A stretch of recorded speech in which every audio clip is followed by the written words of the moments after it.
Greetings and welcome to Ashe Cultural Arts Center's Art of Conversation, featuring the artists who are present with us from A Gift to Love, housed and hosted by the New Orleans chapter of the National Conference of Artists.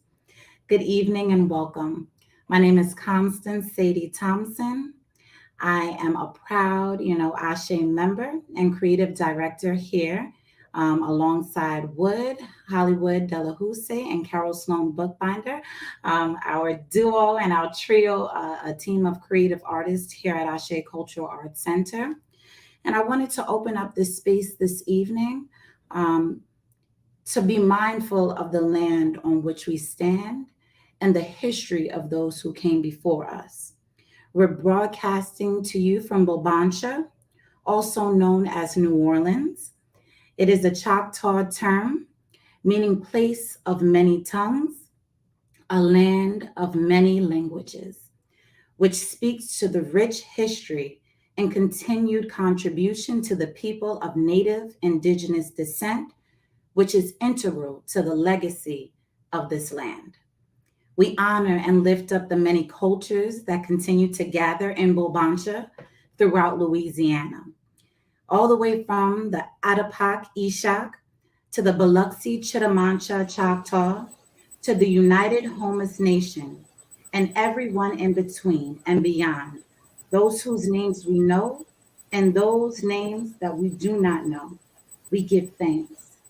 And for all of you gathered here tonight who are unfamiliar with the history, heritage, and legacy of people of Native and Indigenous descent, we ask you to reflect and dig deeper, to create, build, and maintain spaces that include Indigenous voices and bodies, thus bridging the gap with the acknowledgement that they are still here, fighting and resisting all forms of oppression and colonization that it still exists here today. I also wanted to quickly plug Volvancia Liberation Radio Show has a weekly slot on Tuesdays from 2 to 5 where you can listen to music, history, culture, and news of the indigenous communities in the Gulf South. So if you are unfamiliar, you have more than one way to become familiar and to create, relationships that give space and acknowledgement. So thank you so much for joining us here this evening. I would like to bring up our guests for this evening. We have Miss Deborah Alexander Austin. We have Miss Cheryl Tate Santa Cruz. We have Miss Louise Mouton Johnson. And we have Miss Nettie Brooks Roché. And we have Miss Angel Amoinke. Thank you so much for joining me here this evening.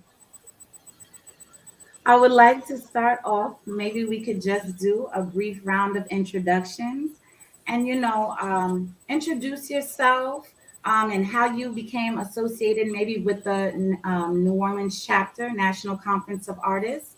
For those of you who don't know, Ashe Cultural Arts Center has had a long-standing relationship with the New Orleans chapter that spans over a decade. That really began with showing and exhibiting students' artwork and just took on so many life forms from thereafter. So please, I will pass the mic to Miss Louise Mouton Johnson.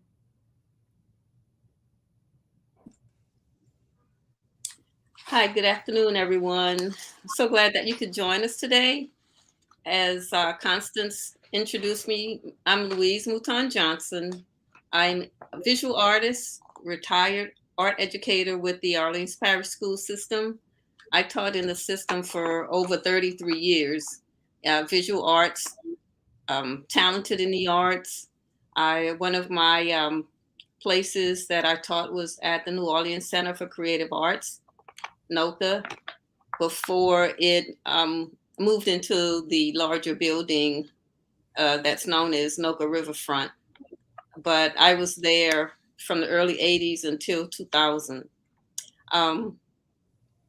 After Katrina, I came back and taught at the Audubon Charter School, and for 6 years, and then for 4 years, I moved on to McMain High School, where I taught the Talented Arts program for 4 years until I retired in 2016. So I enjoyed that career. I miss it. I miss the students. And, I learned a lot from that. And hopefully, I was able to pass on some information to the students that I worked with. Um, I graduated from Xavier University in 1976. I had a Bachelor of Fine Arts. Bachelor of Fine Arts. And then I went on to Cranbrook Academy of Art, receive a Master of Fine Arts with a major in printmaking. And the work that you see in the exhibit is a combination of quilt making, printmaking, stitching by hand, some on the machine. And I was inspired by two of King's sermons from the book A Gift of Love, um, uh, and other preachings. There's a longer title that goes to the book. But I am just introducing myself now. I'll talk to about some of my work later, so we can get the other introductions and continue with the discussion. Thanks again for including me in this. Thank you, Miss Louise. Um, I would now like to bring up Miss Cheryl Tate Santa Cruz.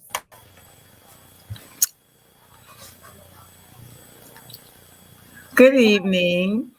It is a pleasure for me to be on today. I am representing my son Brandon Tate artwork. I myself am not an artist, but Louise Mouton is also one of his former instructors, and her husband Charlie Johnson encouraged me to get him tested for gifted. And once he was tested for gifted, that's when he was placed in the gifted art classes. And he also auditioned for NOCA. And once he auditioned for NOCA, that's how he was also introduced to Miss Louise Mouton, because she was one of his instructors. Brandon also graduated from John McDonald, and he attended McMain and NOCA also, but he's a graduate of John McDonald. And I am his representative today. Thank you. Thank you, Miss Cheryl. Up next, we have the pleasure of speaking with Miss Deborah. Please bring up Miss Deborah Alexander Austin. Hi, I'm Deborah Alexander Austin, and I am actually a social worker. I got my BA from in sociology from Dillard University, and went on to the Atlanta School of Social Work and got my master's degree. And as a social worker, I've worked in many different areas, and when I was with the school system as an appraisal social worker, I met Charlie Johnson, who was president of NCA at that time, and talked to him about my interest in art. And that was back in the 90s. And he told me about the organization, and actually, to test, I guess, whether or not I was an artist, he drew part of a box and told me to complete it. And so I finished the box. And the next time I met Charlie, he brought me a sketchbook, brought me into the organization, and I exhibited with them. The first time, I believe, was 2000. So I've been with the organization since that time, and I've been very grateful and thankful for all the support I've gotten from them. I just recently retired last month, so for the next few years, my plan is to just craft my art, do more art, and be the best artist I can be. Thank you so much, Miss Deborah, for all of your contributions. And isn't Mr. Charlie always teaching? He's always leaving you with something to expand on, think about for the next time for him to Yes. follow back up with you, right? Yes, he is. Yes, he did. Him a great mentor as well. So thank you, Ms. Deborah, for sharing that. Up next, I would like to introduce Ms. Angel Amoinke. Please go ahead and share with us. Hi, everyone. I'm Angel Omoike, and I'm originally from Baton Rouge. I've been living in New Orleans about 7 years now, and I've been teaching art, general education art, and talented art for about, I would say, 6 years total. I've been doing art since college. I graduated from the University of Louisiana at Lafayette. And I joined NCA, I think maybe 7 years ago. I kind of took a hiatus for a few years. And, right after COVID, I kind of got right back into it. And, I'm excited to be a part of my first virtual artist talk. Yes. How exciting. Thank you for letting us be your first. And this is the first of many, I am sure, for futures to come. Thank you. Next up, we have Miss Nettie Brooks Roché.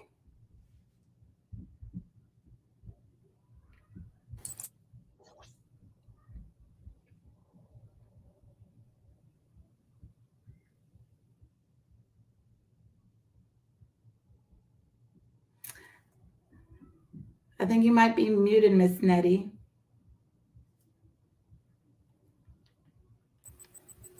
Hello, I'm Nettie Brooks Roché.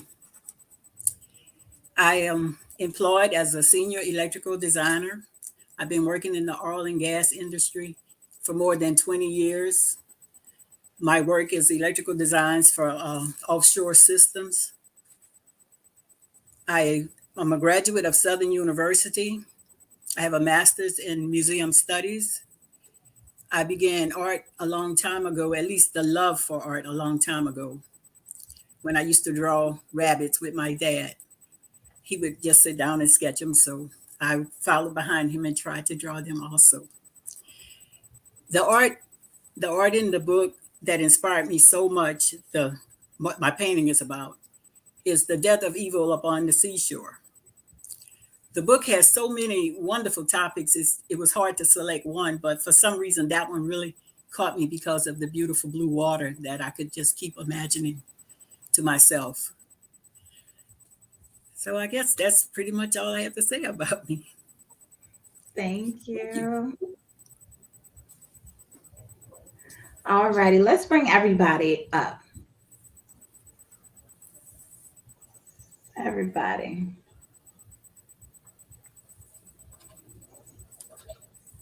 All right. That way I could see everybody's face at the same time. All righty. So thank you so much for sharing a little bit of your background. As Mr. Charlie and Miss Shalene were sharing with us prior to the exhibition being mounted, this theme of a strength to love and a gift of love was something that really resonated heavily with myself, although I'm not a visual artist. I'm an actor, and sometimes I write, and sometimes I have some poetry up my sleeve, just a little bit. But in reading and sharing with him about the sermons from Dr. King, it made me think about the state of the world today and our humanity, the things that we sometimes keep to ourselves, like the things that causes us like harm, trauma, hurt, pain.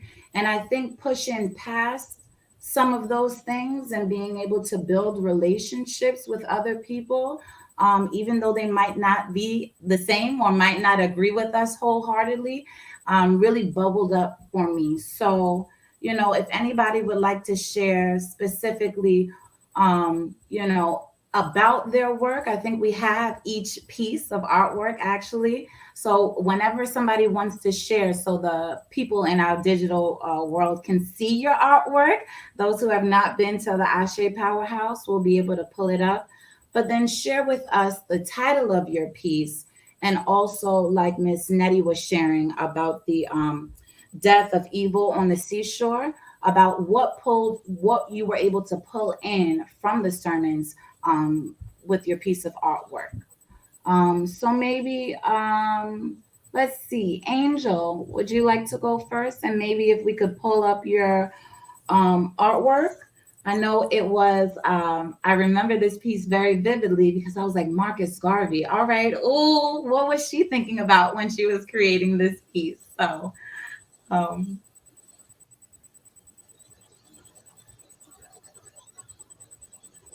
you're on mute.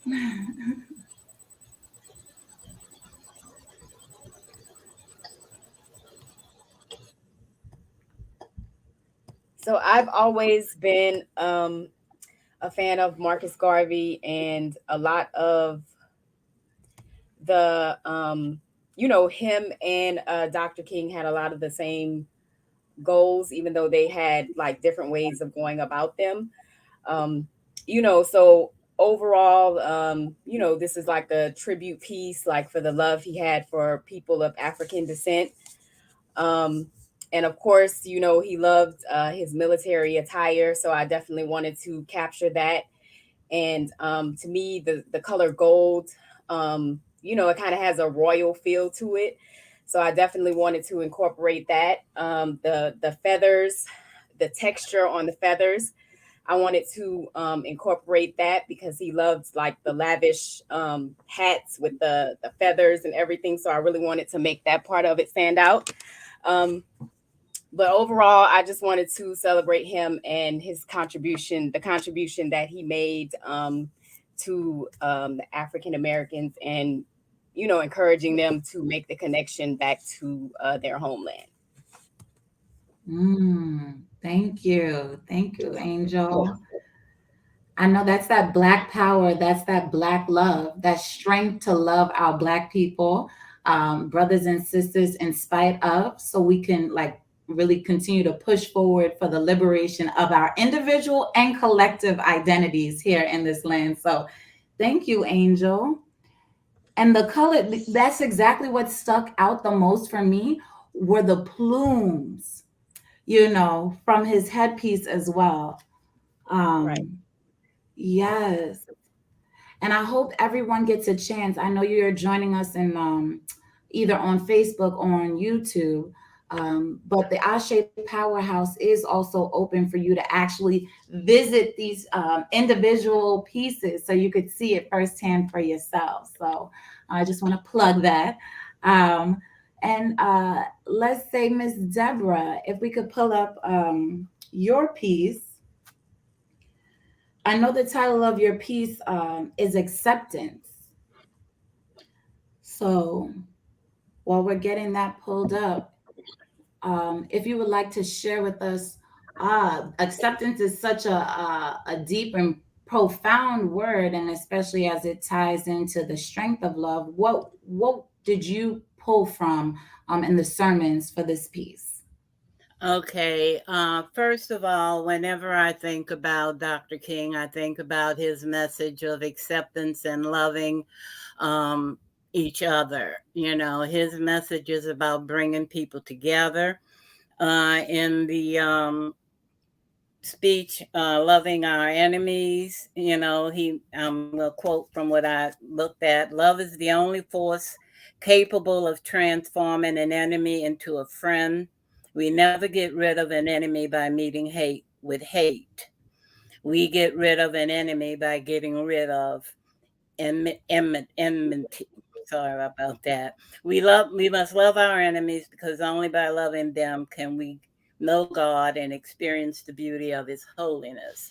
So for me, acceptance, a gift of love, is the way I conceptualize this is giving something. If you notice on the butterflies around the hands, each represents a country or a facet, of society. I have the butterfly with the pride flag. I have the African American flag. I have the American Indians, Mexicans. So it represents the seven continents as well as subcultures.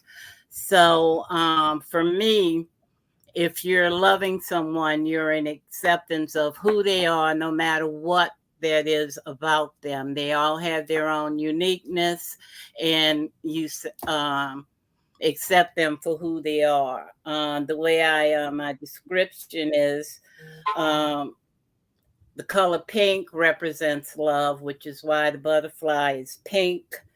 The butterfly symbolizes transformation, and if you're loving and accepting of people, you're transforming that person into a part of you and you into a part of them, which is why the butterfly has all those different colors in it.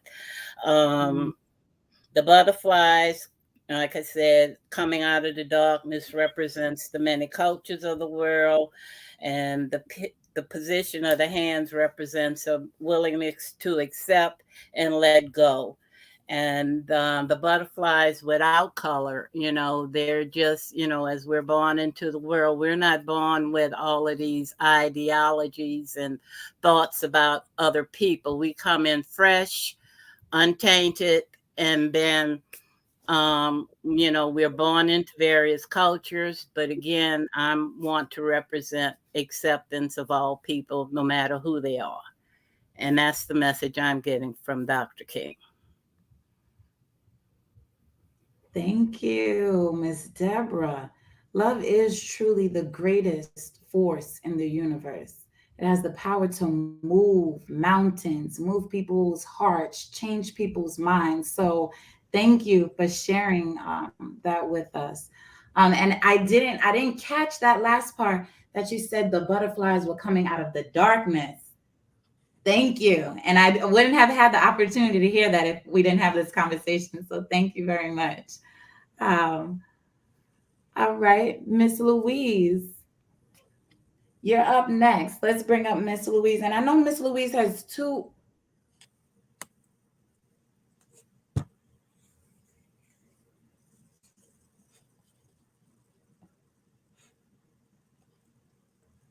Yes, thank you, Constance. I do have two pieces in the show. One is entitled "Spiraling," and it was inspired by King's sermon entitled "Paul's Letter to American Christians," where he fashioned a letter reminiscent of the writings of St. Paul the Apostle, as if it were St. Paul himself speaking to American Christians today. And most of us are familiar with Paul's letter, this 1 Corinthians letter, chapter 13, and verses 4 through 8, where he talks about love. It's a favorite that's used in weddings. Starts off, love is patient, love is kind. Just about everyone is familiar with that. And St. Paul himself used 15 characteristics of love that he kind of believes that the Christian church of that time in Corinth was familiar with their people that were familiar with in their church.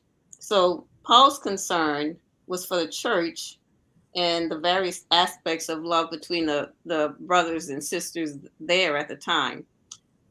And I was interested in parallels, which is what's in this work. There are a lot of parallel lines. There's spiraling, and there are parallels that we can draw between good and evil, black and white, love and hate. And the spiral itself is something that can be creative. It could be destructive.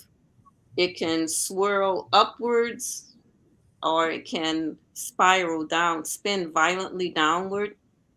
And the parallel lines are a reminder of the relationship that King speaks of through St. Paul with Americans creating lots of advances in science and not necessarily um, moving the same way morally.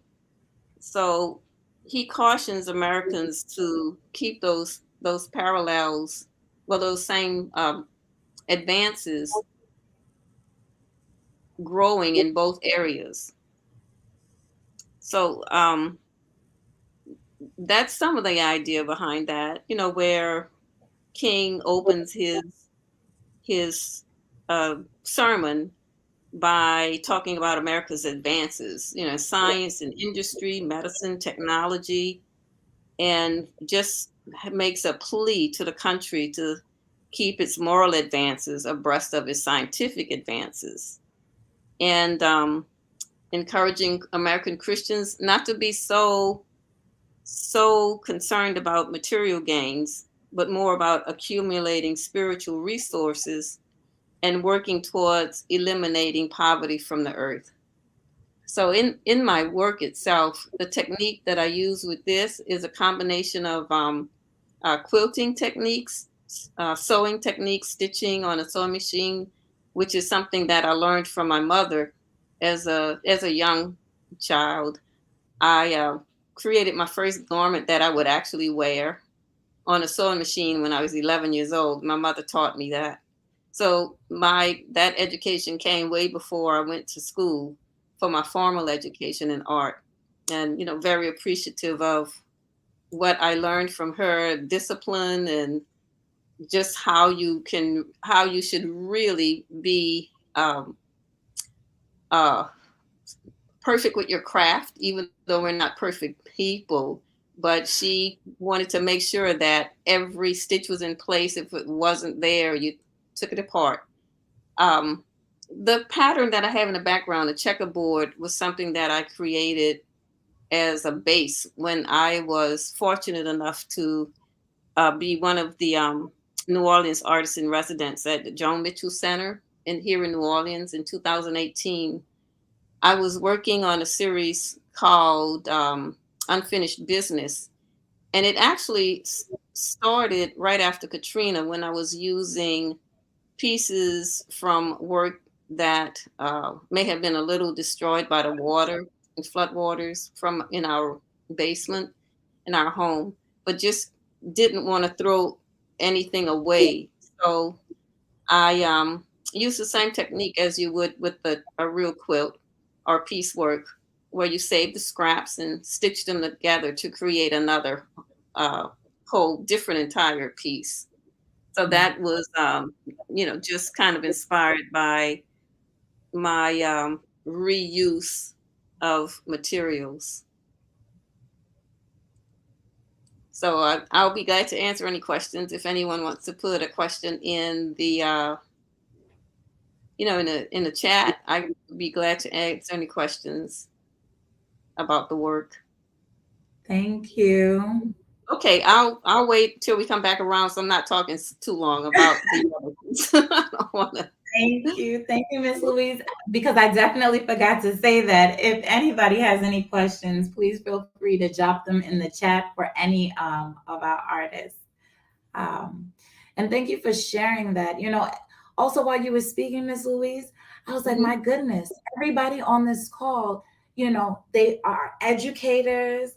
And hearing about Miss Nettie, I was like, okay, electrical engineering artists, you don't hear the the complex, the whole life of an artist. Sometimes you only get one skewed vision.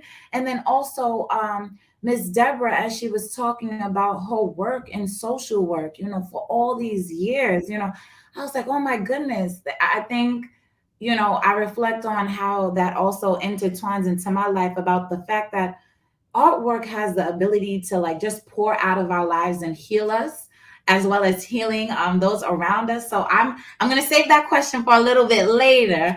Let me close out with bringing also up the artwork. Let's say Mr. Brandon, Miss Cheryl, I know you had some words to share from Brandon. So if we could pull up Brandon's piece, I Okay. believe it was titled Survival of Humankind. Oh, no, no, no, no. It was called A Gift of Love. I apologize. Right. Mhm. Okay. This is Brandon's piece. And actually, it was a piece he created, and it's titled The Gift of Love. And he created that piece because it was intended to be a gift to me. He actually drew a portrait of his mother. And as you know, sons do love their mothers. So Brandon said, I have been one of the most supportive persons in his life. And he wanted to display, the beauty and strength of me being his mother. Um, he chose the colors in the background to express the liveliness of my life, and he chose the shades of my hair to express the fury and flares of my spirit.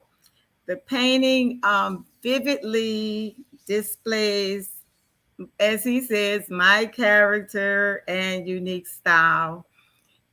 I guess it's more of a personal thing for him because he was just trying to give me a portrait of myself that really showed how much he has love for his mother. And as you know, a lot of young men love their moms, and a lot of them will do anything to please their mothers. So this is something Brandon presented to me as a gift of love. And he also said it captured the essence of me as a woman and as his mother. Thank you. Thank you. And it Thank truly is you. a beautiful piece. I see Thank you. everything that he was talking about, the color and the vibrant color. I feel it in just these few minutes that we've had together. Um, and thank you. I know we're going to start getting some questions in, but I wanted to also lift up Miss Nettie. You were sharing with us a little bit about the death of evil on the seashore. Okay, and there it is right there.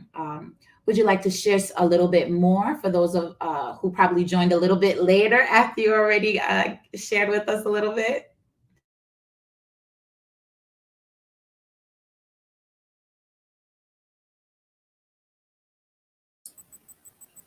The death of evil upon the seashore.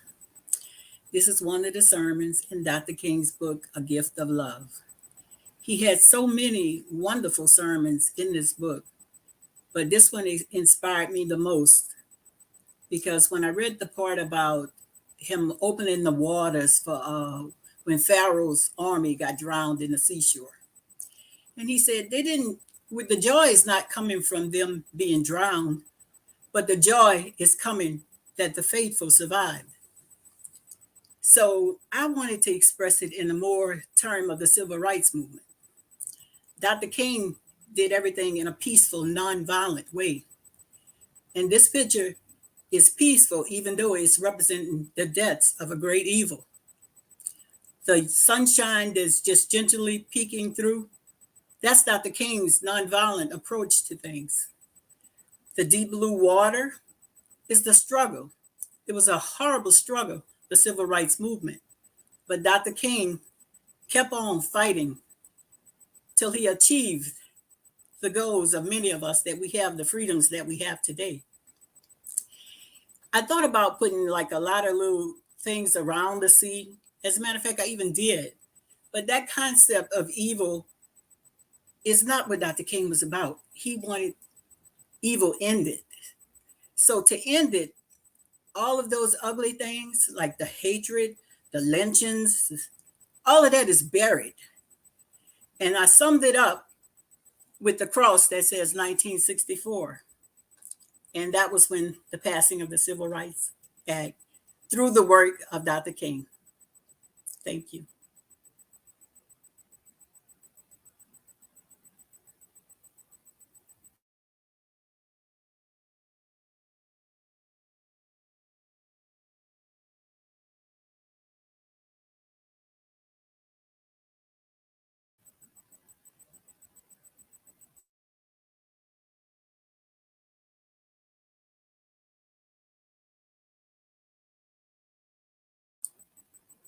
Hello.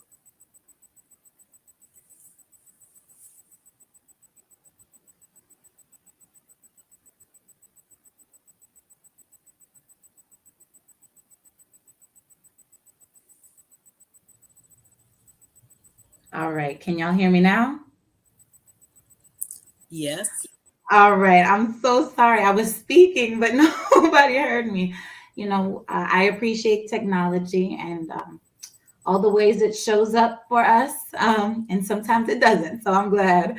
But Miss Nettie, you hit the nail on the head. Because we had one of the questions coming for the chat that I saw that from Rita Brown that says, Miss Nettie, I was so amazed to hear about your love for art.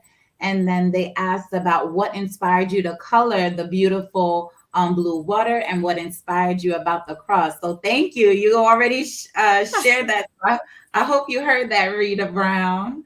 And then also there's one up here from a poll. I think that came in when you were speaking, Miss Louise, about what inspired your use of color in the spirals and the checkerboard in the back of the piece.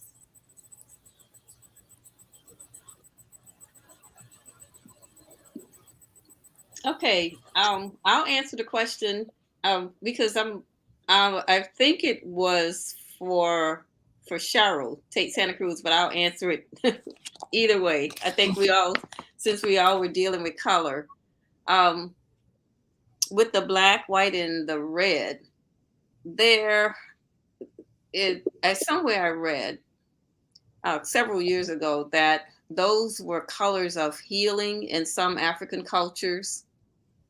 Uh, where the white could represent spiritual aspects, the red life and blood, and the black, which is not always negative, kind of a power to be able to um, draw resources from the land, from the earth, to just promote healing.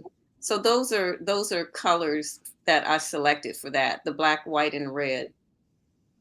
And there was somewhere in one of the sermons that King spoke about in his book, A Gift of Love, the sermons from Strength to Love and Other Preachings, where there was a reference to a checkerboard, and it was interesting because it was from a sermon. Let me see, I took some notes. It was from a hymn, actually, that was in a way sort of fatalistic, and it was the words he didn't agree with, and there were a lot of things about some people's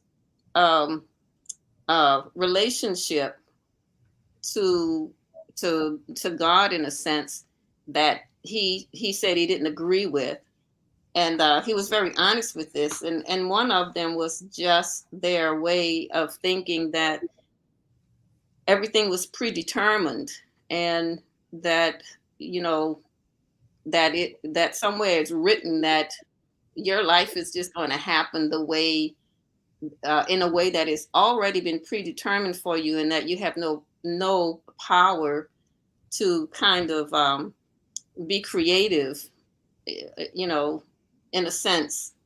So I just thought that was interesting, how the icon or the image of the checkerboard was just a way to say, is as if we are pieces in a chess game, and God has the power to move things around. But King also wanted to have American Christians understand that that is sort of a concept that he didn't really believe. He felt that God gave you power to make decisions and to determine parts of your own life. So, there's so many things that inspire you when you read his sermons, or when you kind of invest in trying to learn about other cultures that help you to create, and not only just from your own life, but trying to understand other life experiences, other people's experiences. Thank you. So I hope that answered the question about the color for me. But I was looking at the time that my post question came in, and I really think it was about Cheryl's discussion about Brandon's work, since it was just like so colorful, and those colors are just so vibrant. I would like to hear about the use of coloring. Okay. Yes, please. Thank you, Ms. Louise. Please share, Ms. Cheryl, from what Brandon was sharing about your lovely portrait. For those probably who also missed it when you shared. Yeah, he was saying that he put the let's see if I can find it, what he said. He said he chose the different shades of hair to express the fury and flare of my spirit. That's what he said. And he chose the colors also to express the liveliness of my spirit, I guess. That's what he said. That's what he wrote. That's what he told me. The liveliness of my spirit. And he knows that I love color. And it just makes me feel good to see lively colors, because my entire house is colored and painted in very lively colors. So he knows I like colors. So that's how he expressed it. And that's how he sent me the painting, being very colorful. Thank you, Ms. Cheryl. You know, you also said before about like the love that especially sons have for their mothers. And as I was looking at it, you know what it felt to me, you know, when the sun sets, like that burnt orange, it just feels like warmth. It just feels like a deep embrace. So that's what I got, at least from the takeaway of the colors. That's and that I'm the viewer, not the artiste. So I hope that answered your question, both of your questions, Mapo, if you were asking about either of those pieces of art. We also have another question that came in. This is from, I believe, Clinton Zarek. And they ask, has anyone used their work to inspire their students? As a high school teacher myself, I like to use work from contemporary artists. And as many of you who are joining us today are educators or former educators, please share some inspiration for Clinton. Yeah, I can answer to that. As a retired art educator, I used my work to inspire students, not only with the art form that I worked in, which is printmaking, but also with understanding where you get ideas. So I used my work at the time when I was teaching. I would just use my work as contemporary artists. There are projects and other commissions that I received where I would use that as an inspiration to students about what they could actually do once they were not in a classroom anymore. So at the time that I was working at Anoka Academy, I was commissioned to do the 1990 New Orleans Jazz and Heritage Festival poster. So there, I have had students since then, students that I've worked with who have also been able to have the honor of doing the official New Orleans Jazz and Heritage Festival poster. Also colleagues that I've worked with.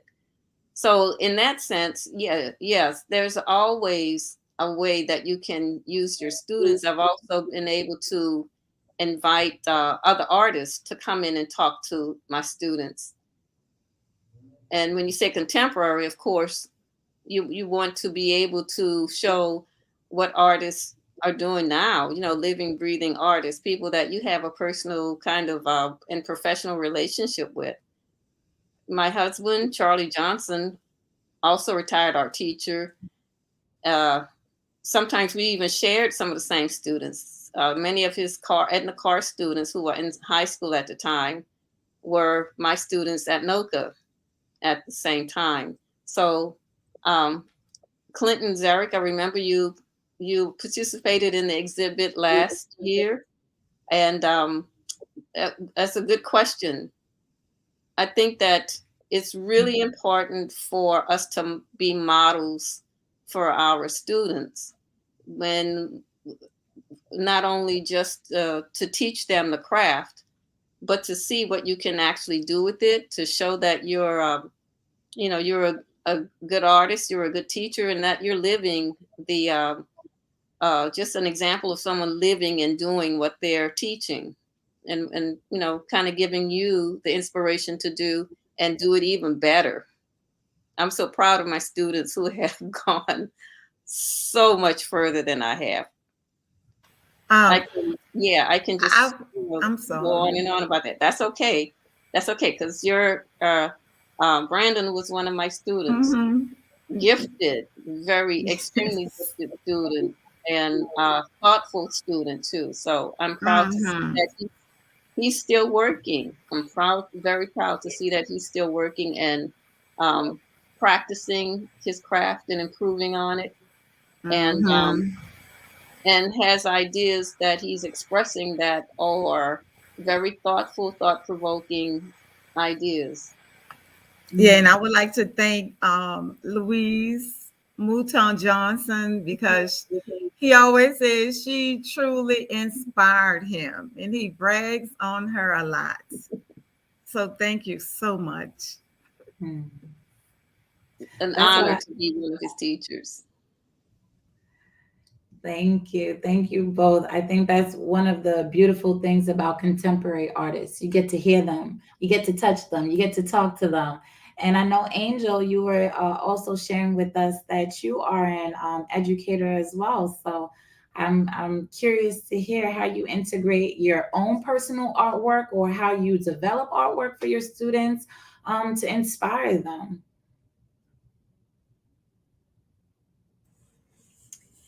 So, I guess as far as my own personal work, ideas kind of, come to me as I work. I kind of start off with one theme, and then, I might end up going in a totally different direction. And like kind of making the connection with my students is like I try to take what they're interested in and incorporate that somehow into some of the lessons. And usually they're more engaged and things like that. I also make a point to try to I guess like expose them to different types of art materials, because a lot of students, once they get comfortable with something, it's like they kind of want to stick to what they're used to. So I like to kind of like push them out of their comfort zone to try different things and explore different art styles, different materials, and pretty much develop their own style. So Thank you. Thank you. And I'm curious, for all of you during these times, like I mentioned before, it is a pandemic. Most of us, have been secluded for some time. And with the theme, a gift of love, how was it hard for you to create during this time? Was it easy? Did you finally was like, yes, now I have something to work on? Like, or had this been a period of constant creating? I know sometimes we all have our ups and downs. So I'm curious. Ms. Deborah, would you like to share maybe? I know you said you in the process of retiring. So does this give you as much free time to create as much as you want? Well, definitely that is my goal, to create more. At the time this exhibit was, we were planning for it. I was also planning for my retirement. I retired on January 3rd. So Mm. it was sort of conflicting to me because my mind wanted to be on the art, but I knew I had to do what I needed to do to finish my job. So it's been bittersweet in terms of me being an artist and a social worker, in the sense that things that are happening, in society, things that are impacting everybody right now, not only, with the pandemic, but all the unrest, Black Lives Matter, all of this kind of stuff. I have all these ideas of paintings I want to do related to these issues. And so now that I am retired, I do see myself finishing some of those projects. Some I started, but because of other responsibilities, put it on the side. And one thing I've also realized with me and my art, it evolves. I might have an idea about something, but I'm usually amazed at what it ends up being, because it's never really, the theme is there, but the initial picture of what I thought it was going to be is very rarely what it ends up being. And I'm always pleasantly surprised when I decide I'm finished with the project. But I definitely see myself doing more. Thank you and congratulations. We look forward to seeing more and hearing more from you. Ms. Nettie, would you like to share with us, honestly, how you're able to blend both of your realms, of designing electrical? Like, it sounds very techy. It sounds very, it sounds very structured. So and then I see your piece and I'm like, oh my goodness. So how are you able to blend them? Have you always been blending, like, just the way you create? And what advice would you give to somebody who says that they can only do a structure, let's say 9 to 5, and can only focus on their career, but are longing to also tap into their creative pursuits? What advice would you give them? Oh, you're on mute.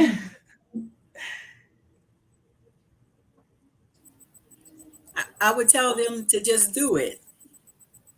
I didn't have a lot of time either, because I work and my job is very strenuous. It's always deadlines. But when you have a love and a desire to do something, there's time. You just have to make the time. And I did. And I would give that advice to anybody that want to do the two. And I think the love for art and the ability to look at things helps with the job that I do, even though it's drawing relays and wires and tubing and cable tray. I can visualize these things, how they're supposed to look before they're finished. So even though they have to be in a certain realm to scale and different effects like that, the art and the technical side, they all come together. Thank you. Thank you, Ms. Nettie.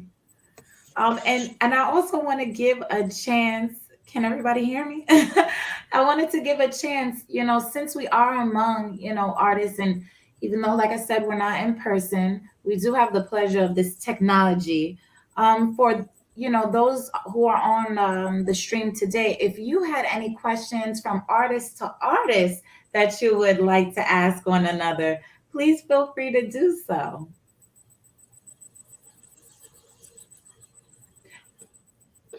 Are y'all all familiar with each other? Have you had a chance to fellowship and break bread together? Or is this the first time y'all are seeing each other and meeting each other? Well, for me, this is my first time meeting.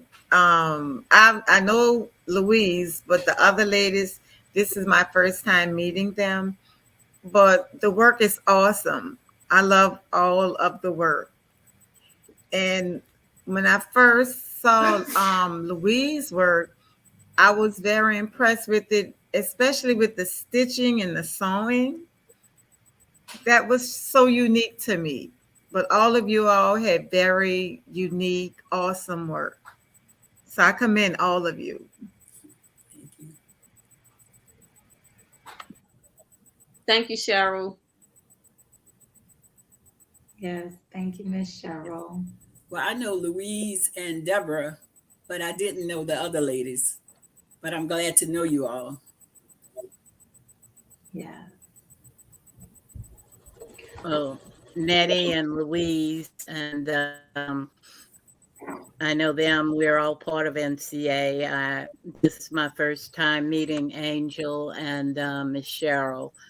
So, I mean, I was very struck by Brandon's piece. The hair, I mean, it just spoke fire to me. And if that's how he sees his mom, I think that's wonderful that he sees the fire Yes. in your spirit. And it definitely showed in that hair. That's right. That's right.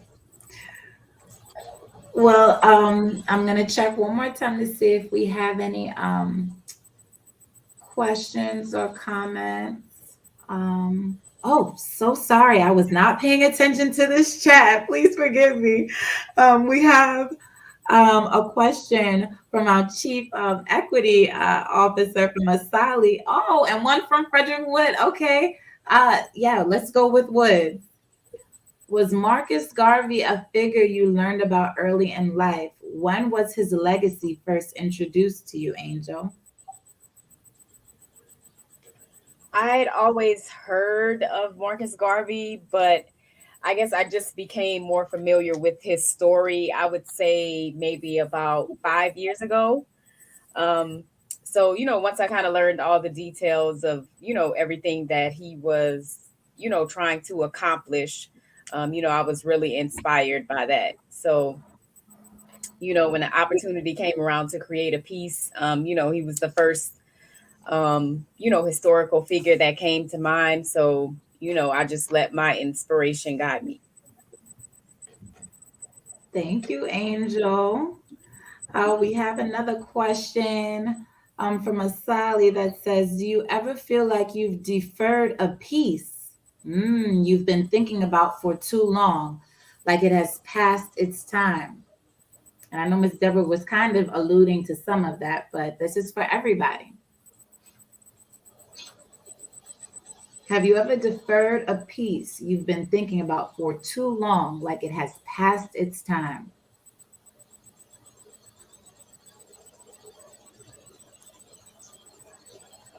Have you ever left the piece and was like, I'm going to come back to it, and it's been years and you still haven't come back to it? Or did you start something, think about it, and it was like, that's it. That's as far as I'm going to go with it, you know? Yes, I Yeah, have some unfinished pieces. yeah. It happens both ways. And I mean, it happens often because sometimes you think a piece is finished, but in your mind, it really isn't. So you could come back to it a few days later, a few years later. And what I've done with some things, I was talking about the series that I started that was called Unfinished Business, where the whole concept of when it started for me anyway, that concept started when we came back after Katrina, and I know people in New Orleans understand our references to Katrina because it was a major life-changing event. And I don't know if everybody everywhere kind of appreciates that, but I think we respect that when we talk about, when after Katrina, when such and such happened. But anyway, I started a series called Unfinished Business because it kind of related to so many things that were going on at the time. We were standing in line to do this, waiting for phone calls, on the phone for an hour, 2 hours, waiting to get information about what to do, where to go next. I was a teacher and got my pink slip while I was evacuated. When I came back, had to start all over again, go to a different school. And so that leaving things behind and picking it up later is something that I do quite often in my work, because I just might not be satisfied with where it is at a certain time. And I neither bragging nor apologizing about it, but it happens quite often. Speaking to that, I just finished a project I started for a friend of mine when she retired back in 2010. And the piece, it turned out to be several pieces, but over the years, it never left my mind, but I was never satisfied with the finished, what I had done. And always thinking, okay, I can present this way, or I can present this that way. And so, like I said, just recently, say like, well, right after I retired, it all finally fell into place, and I delivered it to her, last week. But, in reality, that was a 12-year process, but it never left my mind. There are a lot of different things happened, over time. And a part of that project started even before Katrina. So it's a matter of just, for me, I have to be in an emotional space, even though I might know something that I want to do. But if my head is not there, I can't, put it out on paper. A lot of the things that I have that are unfinished, I might have been trying to get it ready for a certain event, mostly the MLK shows. Some of them I wasn't able to complete in time for the show, but my goal is to finish them now, because there's a theme throughout my work where I'm dealing with what's happening now in society, and as we all know, it keeps repeating itself, so it's never outdated. It's just a matter of me being able to get my head in that space so I can complete the project. Get your head in the space so you can complete the project. Series of completion. And then I also saw the spiral. So this conversation has been so rich, but I know it's not over yet. We have one more question come in. And this is from Gwendolyn Prince. Can all of the artists really speak on their creative process? And I know each of you have, shared a little bit, but maybe, thank you. We have our behind the scenes, Hollywood. Thank you. Can all artists speak on their creative process? So, maybe Angel, you want to kick it off for us about your specific creative process? I know the medium that you had, it was like very textured as well. So is it always like that? You switch it up? How do you create? When do you create? So for this piece in particular, I started off with kind of doing an underpainting technique with charcoal, and then I used acrylic paint over it. Everything else kind of kind of came to me as I went. I kind of start off with one idea, and then it just evolves naturally as I go along. So it's like I was kind of looking at the the feathers like on his hat, and I decided to use modeling paste to add the texture to it. And then I used like different shades of gold to add depth to the feathers. And the red, black, and green flag. For some reason, I wanted to do it like diagonally, just to give the effect that the flag is kind of blowing in the wind instead of like straight across like it usually is.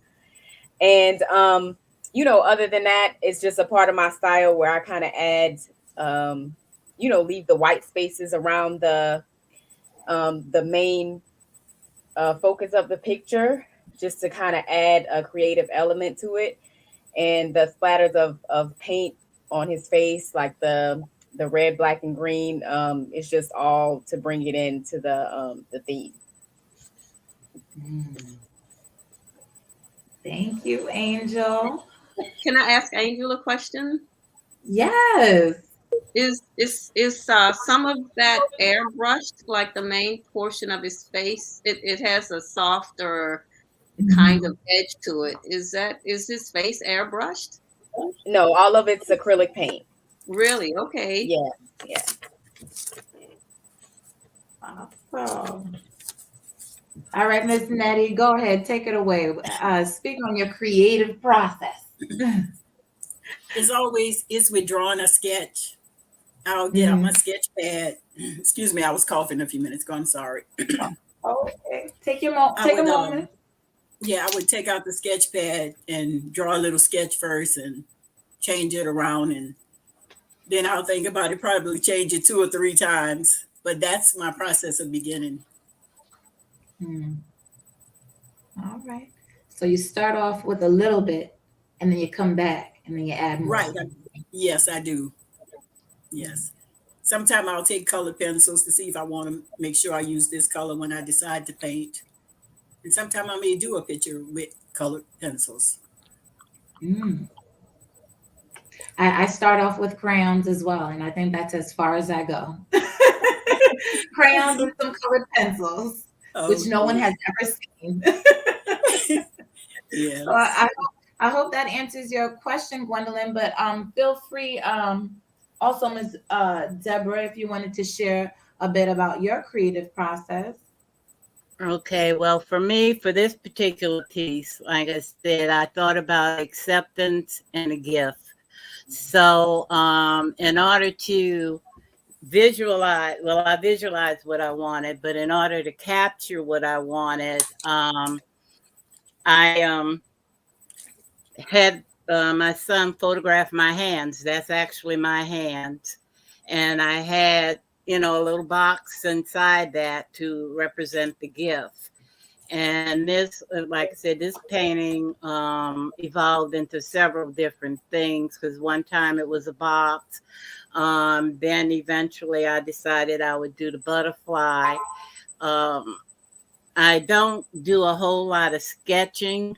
I use my laser printer. I might sketch it out once, and then I'll make my corrections on my on the printer, and then I'll continue doing that. Well, with this, the only thing that's actually painted on the canvas is the I guess you could say the wispy looking stuff in the background and the hands. The rest of it, like I said, I was trying to manipulate it in so many different ways and had so many different ideas. I ended up drawing the butterflies, painting them, and cutting them out on canvas.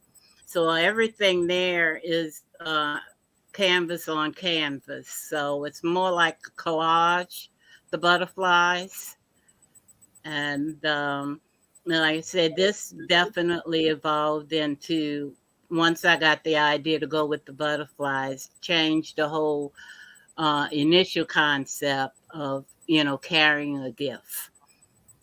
Thank you.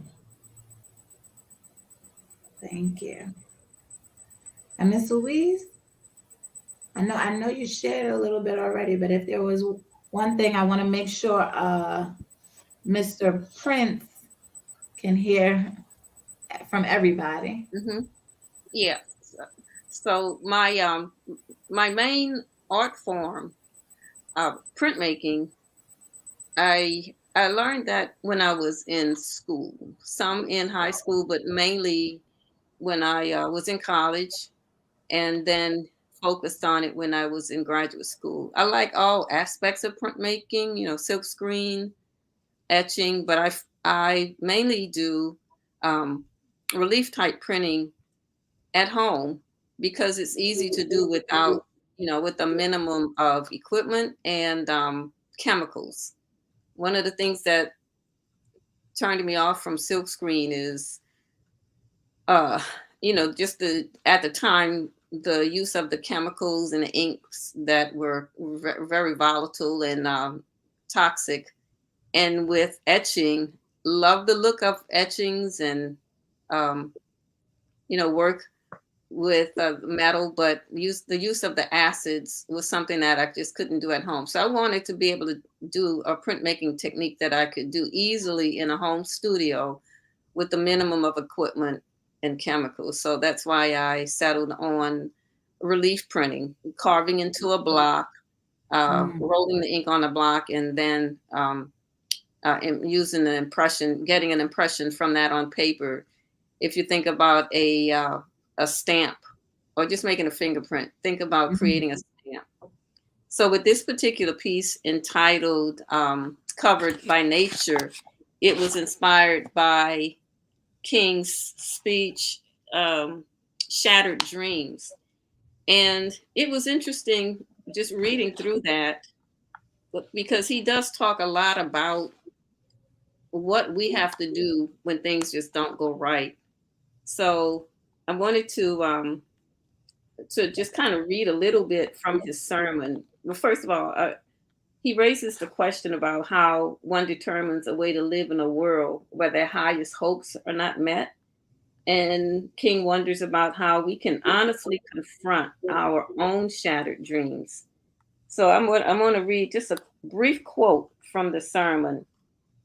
He says that the answer lies in our willing acceptance of unwanted and unfortunate circumstances, even as we still cling to a radiant hope, our acceptance of finite disappointment, even as we adhere to infinite hope. This was the secret of survival of our enslaved forebears. In a seemingly hopeless situation, they fashioned within their souls a creative optimism that strengthened them. Their bottomless vitality transformed the darkness of frustration into the light of hope. And I think that that's, really, really powerful words. And I brought up earlier things that he said about being a fatalist, and that his belief was that was so the opposite of love. Just thinking that everything was predetermined and that you had no control over your life.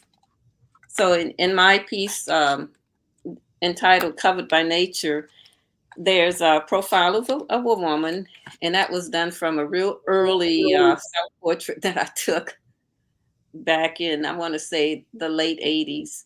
But I still use that profile to create a linoleum print, and that print has been cut up and recollaged along with other pieces of other prints that I did. So it's in a way a collage. It's a stitched piece. The triangles are from other paper and from other artwork that I reused. The border is from a silk screen that I did. So it's like where I did a photo silk screen of plants and water, a photograph that I took of Bayou St. John back in the 80s. So I reuse a lot of artwork, or go back into my little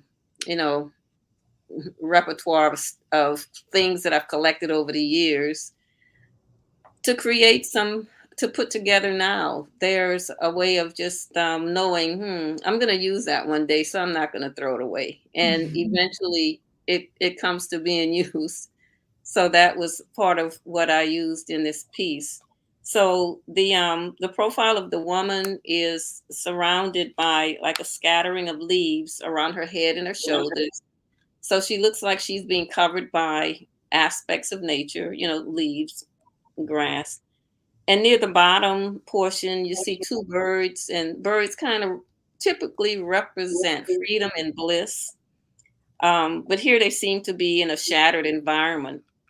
However, the female figure, as she gazes out, seems to enjoy a true kind of a peace or a calm that exceeds explanation and understanding, but a tranquility amid catastrophe that King was talking about. And here it is, he wrote that back in the 60s, and here it is now. we are faced with so much that seems wrong in the world today. We have the pandemic, we have the tense political situation, not only in the United States, but in everywhere else around the world. That's not to say that there aren't good things that are happening. And with King's kind of explanation too of facing our shattered dreams, he explains that so much of that has to be with being creative in our lives. And I love the way he explained how our enslaved ancestors dealt with it in a creative way. I never liked, the stereotype that a lot of people kind of see, not necessarily African Americans, but of I even hate to say it in the same sentence, the happy slave, because there's just no such thing. Right. But every person, every African American person here that's alive today owes their survival to an ancestor who was able to creatively go beyond the hardship and the darkness of what they were experiencing, so that we could be here today. Mm. I think that too, with his titling a sermon, "Shattered Dreams," it was sort of an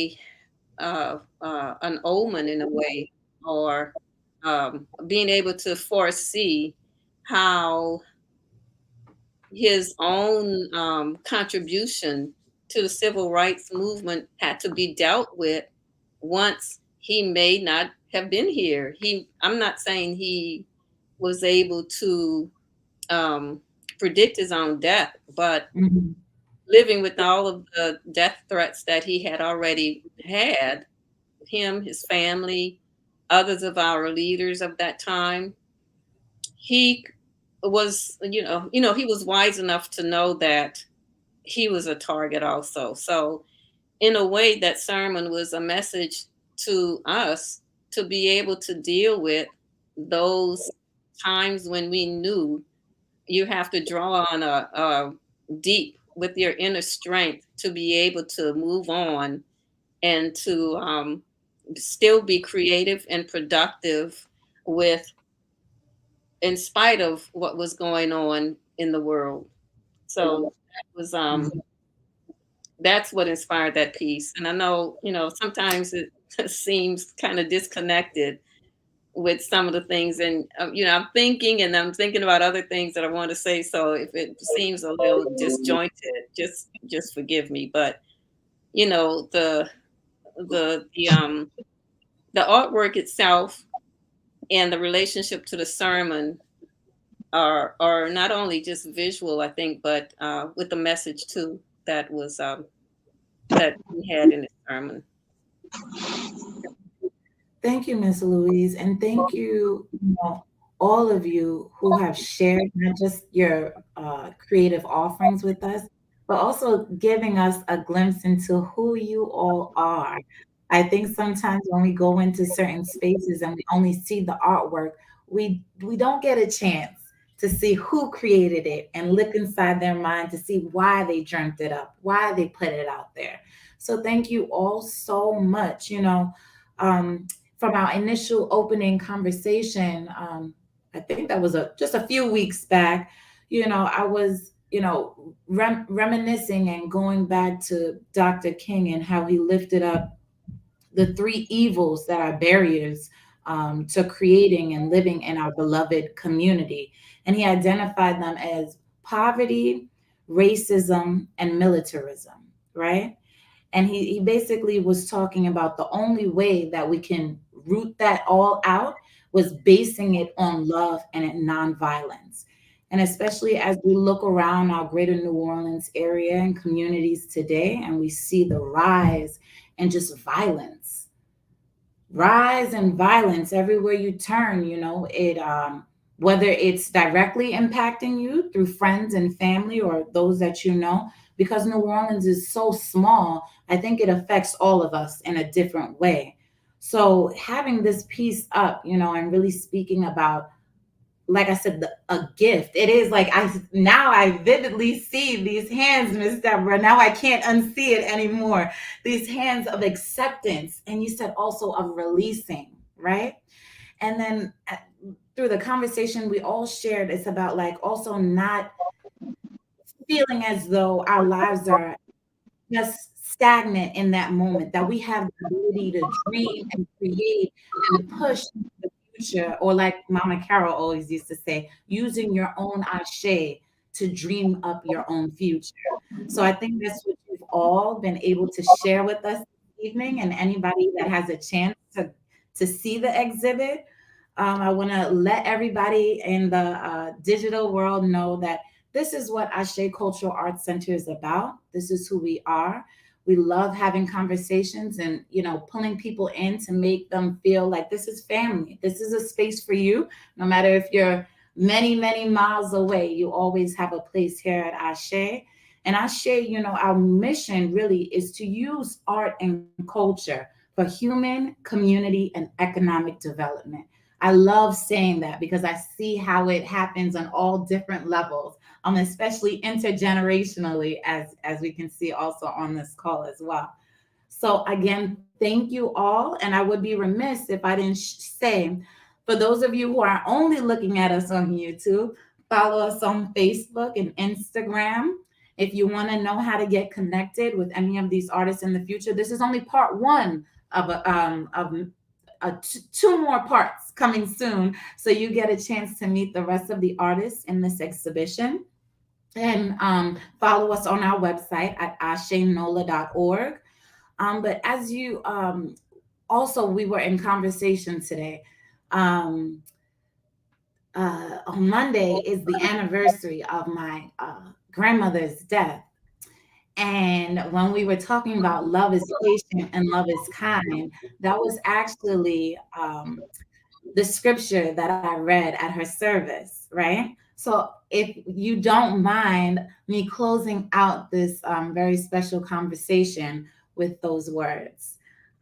So this is from 1 Corinthians 13, 4 through 8. And some of you may already know it. So it says, love is patient. Love is kind. It does not envy. It does not boast. It is not proud. It does not dishonor others. It is not self-seeking. It is not easily angered. It keeps no record of wrongs. Love does not delight in evil, but rejoices with the truth. It always protects, always trusts, always hopes, always perseveres. Love never fails. But where there are prophecies, they will cease. Where there are tongues, they will be stilled. Where there is knowledge, it will pass away. So thank y'all for joining us this evening. Like I said, be on the lookout for the next 2 conversation series. And thank you again to all of the artists for sharing with us this evening. Ashe and amen. Ashe. Ashe. Ashe. Thank you, everyone. Thank you. Thank you. Thank you. Till next time.